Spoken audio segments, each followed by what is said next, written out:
नमस्कार, स्वागत है आपका मैकटेक आईटीआई यूट्यूब चैनल में। मैकटेक आईटीआई यूट्यूब चैनल में आज हम आपके लिए लेकर के आए हैं एक मॉक टेस्ट।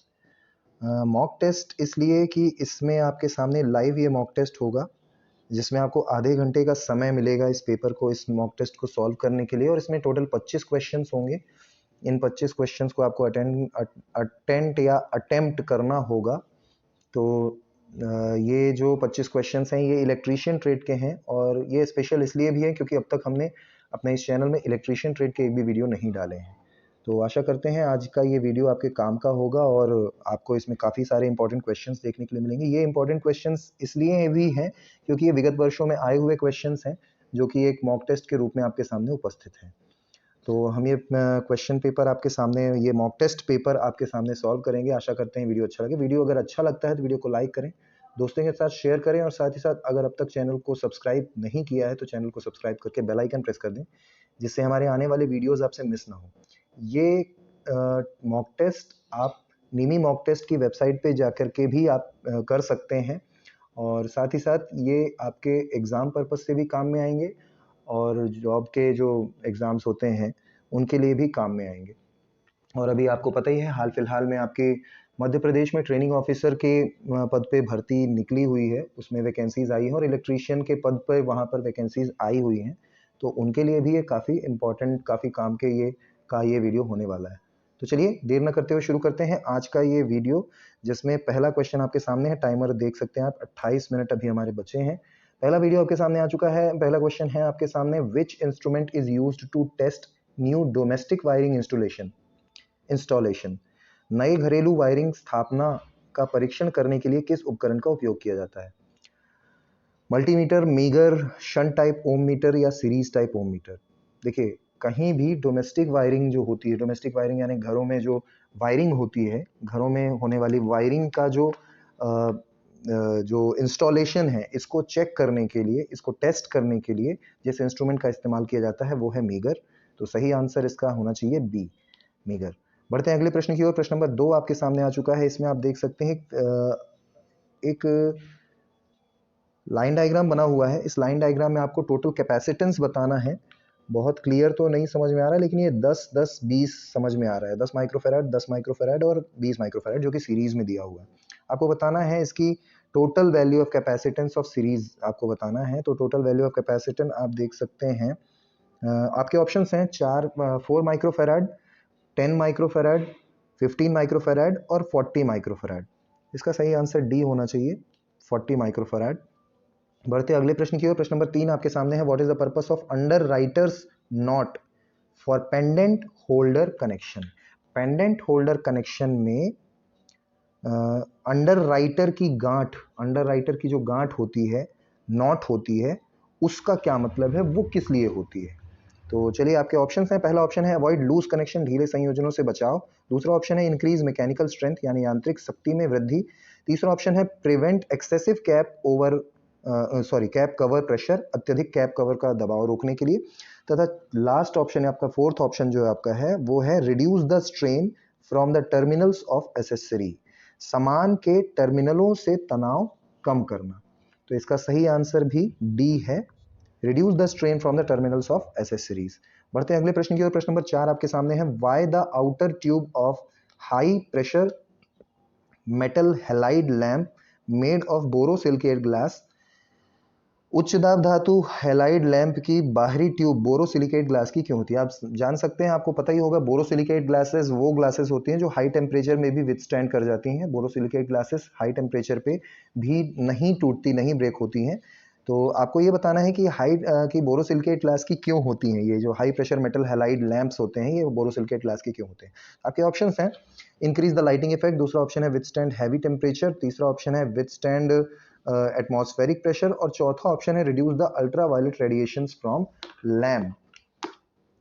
देखिए, एक तो इसका सबसे सही आंसर विथस्टैंड हैवी टेम्परेचर होना चाहिए, क्योंकि बोरोसिलिकेट ग्लास हैवी टेम्परेचर पे विथस्टैंड कर सकती हैं। लेकिन एक दूसरा ऑप्शन ये भी है, क्योंकि आपको पता है मेटल हैलाइड लैंप जो है वहाँ उससे यूवी रेज भी बाहर आती हैं। तो इसमें एक और ऑप्शन जो सही लग रहा है वो reduce the ultraviolet radiation from lamp भी लग रहा है। तो हम अभी इसमें डी लगा देते हैं, reduce the ultraviolet radiation from lung. इसमें दोनों ऑप्शन सही होने चाहिए, बी और डी दोनों ऑप्शन सही होने चाहिए। बढ़ते हैं अगले प्रश्न की ओर। प्रश्न नंबर 5 आपके सामने है, which type of soldering flux is used for soldering aluminium conductor.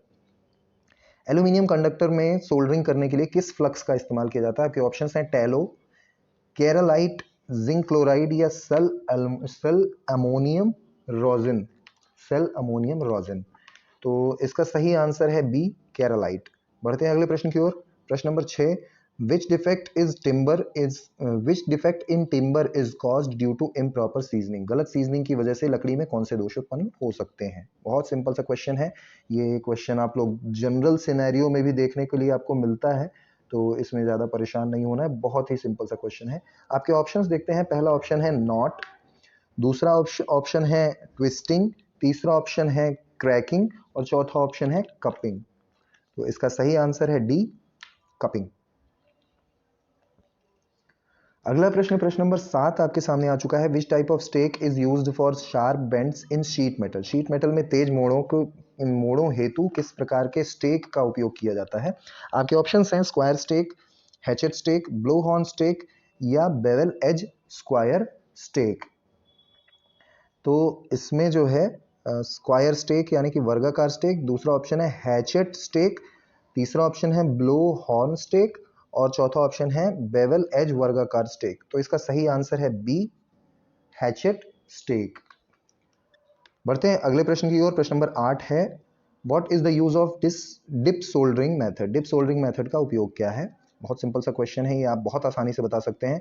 Answer है, आपके ऑप्शंस हैं सॉफ्ट सोल्डरिंग यानी नर्म सोल्डरिंग, दूसरा ऑप्शन है piping and cable soldering work, piping और केबल सोल्डरिंग वर्क के लिए, तीसरा ऑप्शन है soldering miniature components on PCB, PCB में छोटे भागों की सोल्डरिंग करने के लिए, और लास्ट ऑप्शन है चौथा option soldering sensitive electric components, संवेदनशील विद्युत भागों की सोल्डरिंग के लिए। इसका सही आंसर है C, soldering miniature components on PCB. बढ़ते हैं अगले प्रश्न की ओर। प्रश्न नंबर 9 आपके सामने आ चुका है, what is the size of neutral conductor compared to phase conductor in UG cable. भूमिगत केबल में उदासीन चालक का आकार फेज चालक की तुलना में क्या होता है? आपके ऑप्शंस हैं same size of phase conductor, जैसा फेज कंडक्टर का साइज है वैसा ही रहेगा, दूसरा ऑप्शन है half the size of phase conductor, phase conductor के साइज का हाफ, तीसरा ऑप्शन है 1/4 साइज ऑफ फेज कंडक्टर, चौथा ऑप्शन है 1/3 साइज ऑफ फेज कंडक्टर। इसका सही आंसर है B, half size of phase conductor. अगला क्वेश्चन है question number 10, which is the position to use instrument provided with spring control. Spring नियंत्रण के साथ प्रदान किए गए उपकरण का उपयोग करने की स्थिति क्या है? क्वेश्चन को समझिए, स्प्रिंग नियंत्रण के साथ प्रदान किए गए उपकरण का उपयोग करने की स्थिति क्या है, यानी कि उसकी पोजीशन पूछ रहा है। तो किसी भी पोजीशन पे, दूसरा ऑप्शन है वर्टिकल पोजीशन, तीसरा ऑप्शन है इंक्लाइंड पोजीशन और चौथा ऑप्शन है हॉरिजॉन्टल पोजीशन। ठीक है, तो स्प्रिंग नियंत्रण के लिए यानी स्प्रिंग कंट्रोल के लिए आप किसी भी पोजीशन पे उसको लगा सकते हैं। तो इसका सही आंसर है ए, एनी पोजीशन। अगले प्रश्न की तरफ चलते हैं। प्रश्न में आपके सामने एक फिगर दिया हुआ है, ये फिगर आमतौर पर आप लोगों ने अपने घरों में देखा हुआ है। तो आपको बताना है कि विद्युत उपकरणों में ये जो एसेसरीज दी हुई है इसका उपयोग क्या है, इसका नाम क्या है, एक्चुअली नाम पूछा जा रहा है। तो ये आप लोगों ने सभी ने अपने अपने घरों में देखा होगा, उम्मीद करते हैं। तो आपके ऑप्शंस हैं 2 पिन प्लग, दूसरा ऑप्शन है 3 पिन प्लग, तीसरा ऑप्शन है iron connector with direct entry, चौथा ऑप्शन है flat connector with side entry. मैंने इसलिए कहा कि आपने अपने अपने घरों में देखा होगा, जिन जिन के घरों में आपने पुराने आयरन यानी कि प्रेस यानी कि इस्त्री जिसे बोलते थे, जिनके घरों में भी होगा पुराना वाला जो प्रेस होगा, उसमें आपने देखा होगा कि वायर को कनेक्ट करने के लिए इसका इस्तेमाल किया जाता था। डायरेक्टली इसको आयरन के साथ में या इस्त्री के साथ कनेक्ट किया जाता था, तो iron connector with direct entry. ठीक है, बढ़ते हैं अगले प्रश्न की ओर। प्रश्न नंबर 12 आपके सामने आ चुका है, which wiring installation the system earthing is to be done. System की अर्थिंग किस तरह के इंस्टॉलेशन में, किस तरह की वायरिंग में जरूरी है करना, किया जाना चाहिए? आपके ऑप्शंस हैं सबस्टेशन में, गोडाउन वायरिंग में, डोमेस्टिक वायरिंग में या कमर्शियल वायरिंग में। तो बिल्कुल सिंपल सा क्वेश्चन है, इसका सही आंसर होना चाहिए सबस्टेशन में। अगले प्रश्न की तरफ चलते हैं। प्रश्न नंबर 13 है, what is the unit of conductance. बहुत सिंपल सा है, ज्यादा ढूंढने की जरूरत ही नहीं है, बहुत सिंपल सा आंसर इसका ए, मो, MHO, मो। ओम का उल्टा जिसे हम कहते थे, ओम का उल्टा MHO, मो। ठीक है, तो बाकी ऑप्शंस भी देख लीजिए। बाकी ऑप्शंस ओम है, ओम मीटर है, ओम बाई मीटर है, पर इसका सही आंसर मो है। तो बढ़ते हैं अगले प्रश्न की ओर। अगला प्रश्न है आपके सामने, what is the name of relay. आपके सामने एक रिले दिया हुआ है, इस रिले का नाम आपको बताना है। आपके ऑप्शन है इंपल्स रिले, दूसरा ऑप्शन है dry read relay, dry read relay, और तीसरा ऑप्शन है इलेक्ट्रोमैग्नेटिक रिले, चौथा ऑप्शन है मरकरी वेटेड कॉन्टैक्ट रिले। तो इसका सही आंसर है ड्राई रीड रिले, बी। प्रश्न नंबर 15 आपके सामने आ चुका है। बहुत ही सिंपल सा क्वेश्चन है लेकिन बहुत इंपॉर्टेंट है। बहुत इंपॉर्टेंट इसलिए क्योंकि ये जो क्वेश्चन है ये फाइल से रिलेटेड क्वेश्चन, और फाइल एक ऐसा हैंड टूल है जो लगभग हर टेक्निकल आईटीआई ट्रेड में इस्तेमाल में लाया जाता है। तो आपको यहाँ पर बताना है, जो फिगर में आपके फाइल के फिगर में एक्स पोर्शन दिया हुआ है, इस एक्स पोर्शन का नाम क्या है। आपके ऑप्शंस हैं एज, हील, टैंग या शोल्डर। सही आंसर है बी, हील। अगला प्रश्न है आपके सामने, ये देखिए कर्व आपके सामने BH कर्व दिया हुआ है। आपको BH कर्व में एक्स पोर्शन का नाम बताना है, इस एक्स पोर्शन को क्या कहते हैं। आपके ऑप्शंस हैं कोर्सिविटी, दूसरा ऑप्शन है सैचुरेशन पॉइंट, तीसरा ऑप्शन है मैग्नेटाइजिंग फोर्स, चौथा ऑप्शन है रेसिडुअल मैग्नेटिज्म। तो इसका सही आंसर है कोर्सिविटी। अगला प्रश्न है प्रश्न नंबर 17। यहाँ भी आपके सामने एक फिगर है, एक तरह का जो वायरिंग मेथड है, वायरिंग मेथड का एक टाइप का फिगर है आपके सामने। यहाँ पर आपको बताना है कि इस वायरिंग विधि का नाम क्या है, इसे किस प्रकार की वायरिंग कहते हैं। आपके ऑप्शंस हैं joint box method, looping back method, loop in method using 3 plate ceiling rose, और चौथा ऑप्शन है loop in method using 2 plate ceiling rose. 2 plate ceiling rose का इस्तेमाल करके लूप, और सी ऑप्शन है 3 प्लेट सीलिंग रोज का उपयोग करके, और बी ऑप्शन है लूपिंग बैक मेथड, और ए ऑप्शन है जॉइंट बॉक्स मेथड। इसका सही आंसर है बी। हाँ, बी ही होना चाहिए इसका आंसर, लूपिंग बैक मेथड। चलिए देखते हैं, अगले प्रश्न की तरफ चल रहे हैं। प्रश्न नंबर 18 आपके सामने आ चुका है। Which type of MCBs suitable for halogen lamp. Halogen lamp में किस प्रकार की एमसीबी ज्यादा सूटेबल होती है, किस प्रकार की एमसीबी का इस्तेमाल किया जाना चाहिए। आपके ऑप्शन है एल सीरीज एमसीबी, दूसरा ऑप्शन है जी सीरीज, तीसरा ऑप्शन है डीसी सीरीज, चौथा ऑप्शन है एल एंड जी सीरीज। सही आंसर है जी सीरीज। ज्यादा इसमें कंफ्यूज नहीं होना, बिल्कुल सिंपल है। बढ़ते हैं अगले प्रश्न की ओर। प्रश्न नंबर 19 आपके सामने आ चुका है। इसमें आपके सामने एक फिगर दिया हुआ है। यूजी केबल के लिए यहाँ पर जो इंसुलेशन किया हुआ है, एक्स मार्क से इसको शो किया हुआ है, ये एक्स मार्क से जो शो किया है इसे क्या बोलते हैं, क्या है ये। तो आपके ऑप्शन हैं जूट फिलिंग, दूसरा ऑप्शन है आर्मरिंग, तीसरा ऑप्शन है लेड शीट, और चौथा ऑप्शन है पेपर इंसुलेशन। तो ये बहुत ही सिंपल है, इसका सही आंसर है डी, पेपर इंसुलेशन। अगला प्रश्न है प्रश्न नंबर 20 आपके सामने आ चुका है। What immediate action should be taken to rescue the victim if he is still in contact with the electrical power supply. पीड़ित को बचाने हेतु क्या तात्कालिक कदम उठाए जाने चाहिए यदि वह अभी भी विद्युत शक्ति स्रोत के संपर्क में। बहुत सिंपल सा क्वेश्चन है, और आमतौर पर आप लोगों ने टीवी फिल्मों में देखा भी है, आपको बताया भी गया है, समझाया भी गया है, सेफ्टी से रिलेटेड क्वेश्चन है। ऑप्शन देख लेते हैं। पुल और push him from the contact by hand, बहुत गलत, नहीं होना चाहिए। Inform your authority about the electric shock, जब तक आप इन्फॉर्म करने जाएंगे तब तक मिस हैपनिंग हो सकती है, तो ये भी गलत है। तीसरा ऑप्शन है call someone for helping to remove him from contact, ये भी आंसर गलत, ये भी ऑप्शन गलत है, क्योंकि जब तक आप कॉल करेंगे तब तक मिस हैपनिंग हो सकती है। चौथा ऑप्शन है break the contact by switching off the power supply, यानी कि आपको सीधे सीधे पावर सप्लाई बंद करनी है। ऐसी स्थिति में सबसे पहला काम आपको ये करना होता है कि जाके सीधे आप पावर सप्लाई बंद कर दीजिए। तो सही आंसर है डी। बढ़ते अगले प्रश्न की ओर। प्रश्न नंबर 21 आपके सामने आ चुका है। ये प्रश्न है जो है, ये प्रश्न एग्जैक्टली ऐसे आपसे नहीं पूछा जाएगा, क्योंकि इसमें रीडिंग लेने के बारे में दिखा रहा है, यानी माइक्रोमीटर आपके सामने, माइक्रोमीटर की कोई एक रीडिंग ओपन की हुई है, तो आप ये रीडिंग रट के मत जाइएगा। माइक्रोमीटर की रीडिंग कैसे पढ़ी जाती है, कैसे रीड किया जाता है माइक्रोमीटर, ये पढ़ करके जाइएगा, तो जिससे आपको जो भी रीडिंग सामने हो उस रीडिंग को आप पढ़ सकें। तो यहाँ पर अभी आपको रीडिंग यहाँ पर शो हो रही है, उस रीडिंग का बताना है कि ये कितनी है। ठीक है, तो आपके ऑप्शन है 5.05 mm, दूसरा ऑप्शन है 5 mm, तीसरा ऑप्शन है 4.55 mm, चौथा ऑप्शन है 4.05 mm। ठीक है, तो ये जो है आप क्लियरली देख सकते हैं कि 4 mm तो बिल्कुल क्रॉस कर चुका है, लेकिन 5 mm क्रॉस नहीं किया है। तो 4 mm क्रॉस कर चुका है, 5 mm क्रॉस नहीं किया है, तो इसका 4 mm सही होगा, यानी सी और डी में से कोई दूसरा सही है। ठीक है, अब देखते हैं अगली रीडिंग क्या है।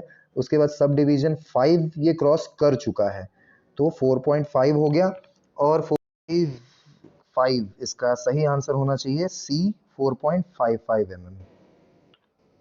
जी हाँ, इसका सही आंसर 4.55 mm होगा। बढ़ते हैं अगले प्रश्न की ओर। प्रश्न नंबर 22 आपके सामने आ चुका है। What is the type of test in domestic wiring installation? Domestic wiring installation में किस टाइप का टेस्ट किया जाता है? ठीक है, तो आपके सामने एक फिगर भी दिया हुआ है डोमेस्टिक वायरिंग का, हालांकि ये फिगर बहुत ज़्यादा क्लियर नहीं है और इसमें जूम भी नहीं हो रहा है। चलिए देखते हैं इसका ऑप्शंस, आप देख लीजिए। ऑप्शन है पोलैरिटी टेस्ट, दूसरा ऑप्शन है कंटिन्यूटी या ओपन सर्किट टेस्ट, तीसरा ऑप्शन है installation resistance test between conductors and चौथा ऑप्शन है insulation resistance test between conductors and resistance होगा। तो इसका सही आंसर है ए, पोलैरिटी टेस्ट। सीधा सीधा सिंपल, ये पोलैरिटी टेस्ट हो रहा है। बढ़ते हैं अगले प्रश्न की ओर। प्रश्न नंबर 23 आपके सामने है। What will be the first aid to be given to stop the bleeding of the victim? अगर कोई किसी व्यक्ति को चोट लग गई है तो पहला फर्स्ट एड आपको क्या करना चाहिए? फर्स्ट एड क्या है? तो आपके ऑप्शन है अप्लाई द ऑइंटमेंट, यानी तुरंत मलहम लगाना चाहिए। दूसरा ऑप्शन है keep the injured portion upward, चोट लगे हुए भाग को ऊपर करना। तीसरा ऑप्शन है covering the wound portion by dressing. चौथा ऑप्शन है applying pressure over the injured portion, चोट लगे हुए भाग पर दबाव डालना। देखिए इसमें ऑप्शन सारे सही हैं, लेकिन सबसे पहला काम आपको क्या करना चाहिए? अगर किसी व्यक्ति को चोट लगी है तो जो जहां पर चोट लगी है तो सबसे पहले उस चोट वाले पोर्शन पे आपको दबाव डालना चाहिए, जिससे जहां से ब्लड ब्लीडिंग हो रही है वो ब्लीडिंग वाली जगह से ब्लीडिंग होना थोड़ा बन जाए, रुक जाए। तो इसका सही आंसर डी होना चाहिए, apply pressure over the injured portion. बढ़ते हैं अगले प्रश्न की ओर।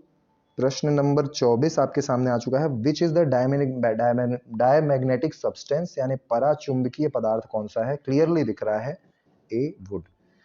आज के वीडियो का ये अंतिम प्रश्न आपके सामने आ चुका है। प्रश्न नंबर 25वां है आपका प्रश्न। Which transformer is used to measure high voltage installation? उच्च वोल्टेज प्रतिष्ठानों को मापने के लिए किस ट्रांसफॉर्मर का उपयोग किया जाता है? आपके ऑप्शंस हैं पल्स ट्रांसफॉर्मर, दूसरा ऑप्शन है इग्निशन ट्रांसफॉर्मर, तीसरा ऑप्शन है पोटेंशियल ट्रांसफॉर्मर और चौथा ऑप्शन है कांस्टेंट वोल्टेज ट्रांसफॉर्मर। सही आंसर है सी, पोटेंशियल ट्रांसफॉर्मर। तो ये थे आज के वीडियो के 25 क्वेश्चन जो हमने इस मॉक टेस्ट के माध्यम से आपके सामने प्रेजेंट किए हुए हैं। अभी हमारे 12 मिनट बचे हैं इस टेस्ट को कंप्लीट करने में।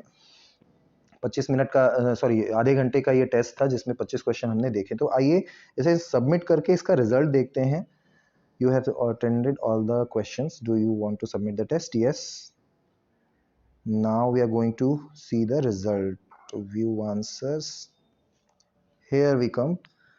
पहला क्वेश्चन है, इसका आंसर डी है, सही है। डी सही है। तो हम सारे क्वेश्चंस के आंसर यहाँ पर देख लेते हैं। जो गलत होगा हम उसको पर्टिकुलर को फोकस करेंगे। जैसे ये गलत है हमारा, ओके ये गलत हो गया है। क्वेश्चन नंबर 8 हमारा गलत हुआ है। Name the part marked as X. हाँ, ये जो यूजी केबल है, यूजी केबल में हमने इसमें पेपर इंसुलेशन लगाया था, जबकि इसका सही आंसर है लेड शीथ। ये लेड शीथ है, तो इसको ध्यान दीजिएगा। ये क्वेश्चन का सही आंसर लेड शीथ है। बढ़ते हैं अगले प्रश्न की ओर। प्रश्न 9 सही है, 10 सही है, 11 भी सही है, 12 भी सही है, 13 सही है, 14 सही है, 15 सही है, 16 सही है, 17 सही है, 18, 19, 20, 21, 22, 23, 24 एंड 25। तो चलिए, जैसा कि आपने देखा हमारे सभी क्वेश्चंस में से एक क्वेश्चन हमारा एक गलत हुआ है।